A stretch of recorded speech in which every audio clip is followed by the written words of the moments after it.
usia dini antara dua negara maju, yaitu negara Australia dan Korea Selatan. Adapun anggota kelompok kami yaitu Juliana, Selina Vitasari, dan saya sendiri, Siti Ramadhani. Di Australia, pemerintah menganjurkan anak sejak dini untuk pergi ke lock daycare dan preschool. Setiap orang tua di sana diberikan subsidi untuk bisa mengirim anaknya ke sekolah tersebut. Tujuan pemerintah menganjurkan anak untuk pergi ke preschool adalah agar anak bisa mandiri dan siap sekolah di tahap selanjutnya. Subsidi pemerintah yang diberikan kepada orang tua untuk memasukkan anaknya ke preschool bertujuan untuk memfasilitasi orang tua agar bisa bekerja ataupun melakukan aktivitas yang lain. Konsep pendidikan preschool di Australia mengacu pada panduan yang disediakan oleh negara, yakni Australian Early Childhood Education, Learning Through Play atau Play-Based Learning. Anak-anak diberi kebebasan untuk bermain dan berekspresi sesuai minat, dan guru selalu proaktif untuk melakukan observasi individu dan pengawasan agar tercipta pembelajaran yang terarah, sehingga minat mereka bisa ditindaklanjuti menjadi learning opportunity dalam proses mendapatkan ilmu pengetahuan.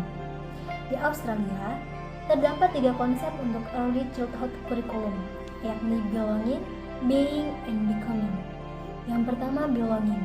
Pada hakikatnya, anak bisa belajar lebih baik jika mereka merasa diterima dan menjadi bagian dari sesuatu, baik keluarga, lingkungan sosial, dan dunia secara luas. Guru berkewajiban menciptakan lingkungan yang aman dan nyaman agar anak merasa menjadi salah satu dari bagian di dalamnya. 2. Being. Secara sederhana, bisa diartikan membiarkan anak menjadi anak dan memberikan kebebasan pada mereka untuk mengeksplorasi dunia di sekitarnya. Yang ketiga ada becoming.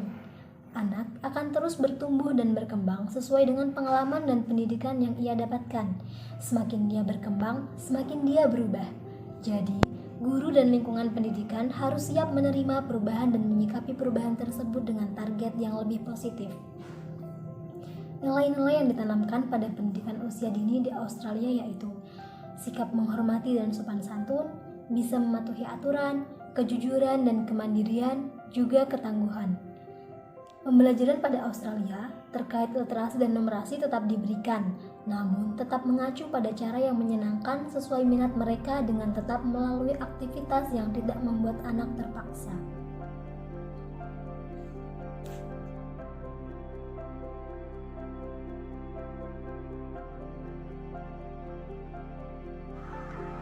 Memiliki nama resmi Republik Korea Selatan. Bahasa nasional yang digunakan adalah bahasa Korea. Populasi 51,786,191 juta penduduk dengan luas wilayah 100,364 km.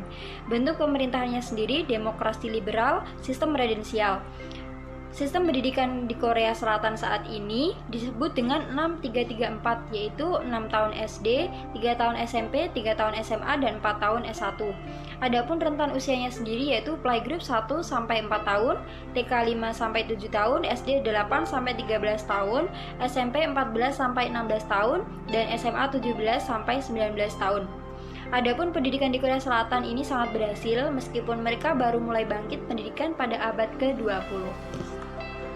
Yang membuat di Korea Selatan berhasil meskipun baru mulai bangkit pendidikan pada abad ke-20 adalah adanya sistem Hagwon atau bimbel. Sistem Hagwon ini dimulai setelah pulang sekolah baik kelas SD maupun SMP dan SMA.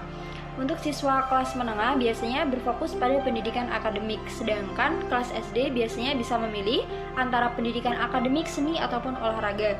Materi pembelajaran yang ditekankan biasanya matematika, fisika, sosial, bahasa Inggris, dan bahasa Korea. Adapun sistem pendidikan Hagwon ini biasanya dimulai pada pukul 17.00 sampai dengan 22.00 dengan waktu makan malam jam 16.00 sebagai waktu istirahat. Kurikulum. Sistem pendidikan di Korea Selatan memiliki kurikulum nasional yang dipantau langsung oleh Kementerian Pendidikan, yang dimana kurikulum ini akan direvisi 5-10 tahun sekali.